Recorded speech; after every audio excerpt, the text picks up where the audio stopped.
City grand apartment வாசலில் தன் காரின் இருக்கையில் அமர்ந்திருந்த வினோதாவின் மனம் கொந்தளிக்கும் கடல் போல் இருந்தது. அவள் இப்போது கோபமாக இல்லை, ஆனால் ஒருவிதமான அதிர்ச்சியில் உறைந்து போயிருந்தாள். 7 வருட நம்பிக்கையின் அஸ்திவாரம் சரிவதை கண்ணால் பார்க்கும் வலியது. சுற்றுச்சூழல் முழுவதும் ஆடம்பரமாக இருந்தது. வெளியே காவலாளிகள் எவரையும் உள்ளே விடாமல் உன்னிப்பாக கவனித்துக் கொண்டிருந்தனர். வினோத் உள்ளே இருக்கிறான் என்பது உறுதி. ஸ்வேதாவின் பெயரும் கிடைத்தது. ஆனால் எந்த அபார்ட்மெண்டில் அவர்கள் இருக்கிறார்கள் என்று யோசித்தாள். வினோதாவால் உள்ளே செல்ல முடியாது. அவள் கண்களால் ஒவ்வொரு காரும் வந்து போவதையும் ஒவ்வொரு குடியிருப்பாளர்கள் நடமாடுவதையும் கவனமாக குறித்து கொண்டாள். உண்மை எப்போதும் ஒளிந்து கொண்டிருப்பதில்லை. நாம் தான் அதை கண்டறியும் தைரியத்தை இழந்து விடுகிறோம். வினோதா அந்த கணத்தில் ஒரு போராளியாக மாறினாள். கிட்டத்தட்ட 2 மணி நேரமாக காத்திருந்தாள். வினோத் வெளியே வரவில்லை. வினோதாவிற்கு பசி இல்லை, தாகம் இல்லை. அவளுக்கு தேவை இப்போது ஒரே ஒரு விஷயம்தான், சந்தேகத்தை நிரூபணம் செய்யும் ஒரு சாட்சி. அவள் அந்த சோர்வான காத்திருப்பில் மீண்டும் தனது லேப்டாப்பை திறந்து அந்த ஜிபிஎஸ் டிராக்கரை பார்த்தாள். கார் இன்னும் அங்கேயேதான் இருந்தது. அப்போது ஒரு யோசனை தோன்றியது. வினோத் தனது காரில் ஓடோமீட்டரில் இருக்கும் ரீடிங்கை குறித்து வைக்கும் பழக்கம் உடையவன்.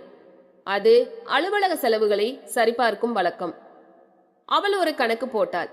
வினோத் பயண வழக்கம், காரின் முந்தைய ரீடிங் ஆகியவற்றை ஒப்பிடும்போது காரின் மைலேஜ் வினோத் வழக்கமாக போய் திரும்பும் தொலைவுக்கும் இந்த அடுக்குமாடி குடியிருப்பிற்கு உள்ள தொலைவை விட அதிகமாக காட்டியது. வினோத் அலுவலகத்துக்கு போய்விட்டு திரும்பினால் 30 கிலோமீட்டர் என்று வைத்துக் கொண்டால் தற்போது 60 கிலோமீட்டர் ரீடிங் காட்டியது. அதாவது அவன் வீட்டிலிருந்து கிளம்பி வேறு எங்கோ சென்று அங்கிருந்து ஸ்வேதாவை அழைத்து கொண்டு இங்கு வந்திருக்க வேண்டும். இந்த கூடுதல் தொலைவு வினோத்தின் பயணத்தில் உள்ள 2வது பொய். வினோதாவின் மனதில் இருந்த துரோகத்தின் சித்திரம் இப்போது இன்னும் பெரியதாக தெரிந்தது. வினோதாவால் இப்போது உள்ளே செல்ல முடியாது. அவள் அந்த அடுக்குமாடியின் பெயரையும் வினோத் அங்கே வந்த நேரத்தையும் தனது மொபைல் குறிப்பேட்டில் குறித்து கொண்டாள். மாலை 4 மணி அளவில் வினோதா வீட்டுக்கு திரும்ப தொடங்கினாள். அடுத்த கட்ட விசாரணையை வீட்டிலிருந்தே தொடங்க வேண்டும். வீடு திரும்பியதும் அவளது பார்வை வினோத்தின் சட்டை, அழைப்பு பதிவுகள் அனைத்தையும் தாண்டி அவனுடைய பணம் செலுத்தும் பழக்கங்கள் மீது சென்றது. வினோத் அவனது கிரெடிட் கார்டை எப்போதுமே அலுவலக செலவுக்கு மட்டும்தான் பயன்படுத்துவான். மற்ற செலவுகளுக்கு டிஜிட்டல் பரிவர்த்தனைகளை பயன்படுத்துவது அவனது வழக்கம். வினோதாவிற்கு அவனுடைய கிரெடிட் கார்டு ஸ்டேட்மெண்ட்களை பார்க்கும் அனுமதி இருந்தது. அவள் இணையதளத்தில் லாகின் செய்தாள். கடந்த 3 மாத ஸ்டேட்மெண்ட்களை தரவிறக்கம் செய்தாள். அங்கே அவள் எதிர்பார்த்த ஸ்வேதாவின் பெயரோ அல்லது அவளுக்கு பரிசுகள் வாங்கியதற்கான பில்லோ நேரடியாக இல்லை. ஆனால் ஒரு குறிப்பிட்ட வகையான செலவுகள் மீண்டும் மீண்டும் வந்தன. ஒரு பூக்கடை, ஒரு ஆபரண கடை, ஒரு டாக்ஸி சேவை. இந்த செலவுகள் அனைத்தும் கடந்த 3 மாதங்களாக ஒவ்வொரு வார இறுதியிலும் வியாழன் அல்லது வெள்ளிக்கிழமை திரும்ப திரும்ப வந்துள்ளன. மொத்த தொகை அதிகமாக இல்லை, ஆனால் அந்த தொகைகள் அனைத்தும் வினோத்தின் தனிப்பட்ட வங்கி கணக்கிலிருந்து அல்லாமல் வினோத் வேலை விஷயமாக பயன்படுத்தும் ஒரே ஒரு கிரெடிட் கார்டிலிருந்து செய்யப்பட்டிருந்தன. வினோத்தின் தந்திரம், வினோத் வேண்டுமென்று தனது நிறுவனத்தின் கிரெடிட் கார்டை பயன்படுத்தி சிறிய தொகைகளை செலவு செய்துள்ளான்.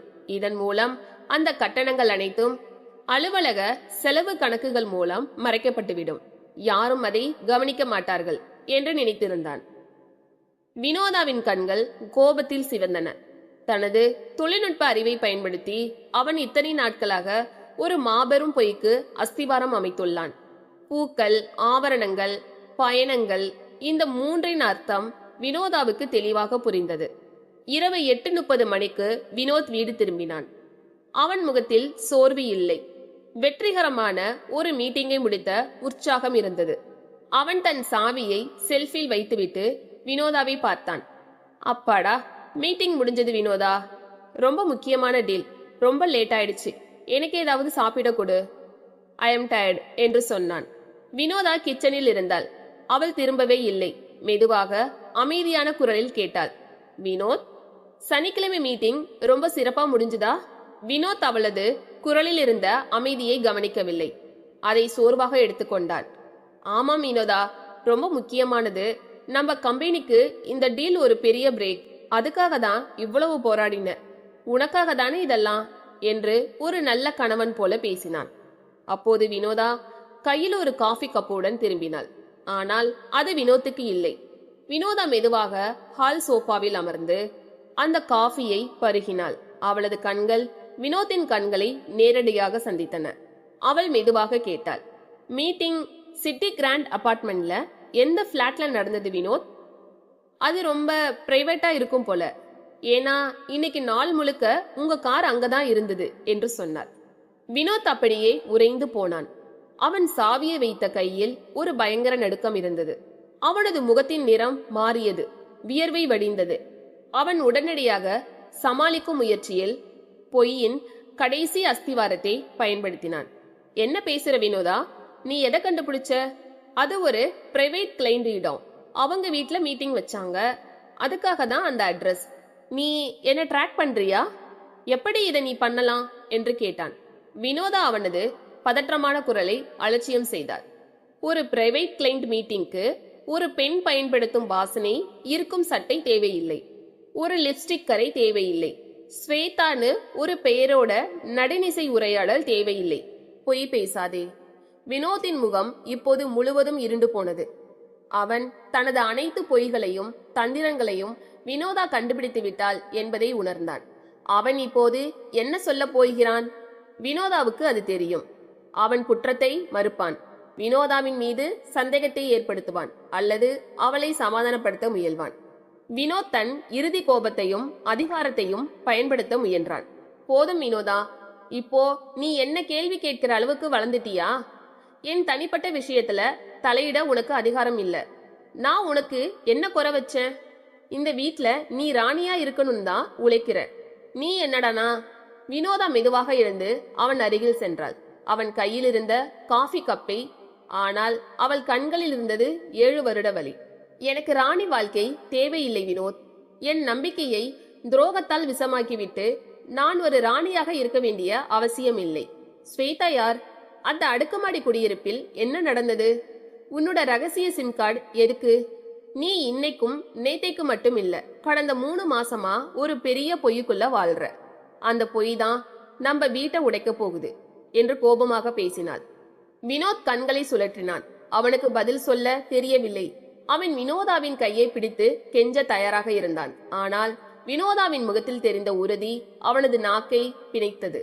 வினோத் இறுதியாக சொன்னான், நான் உனக்கு எந்த துரோகமும் செய்யல வினோதா.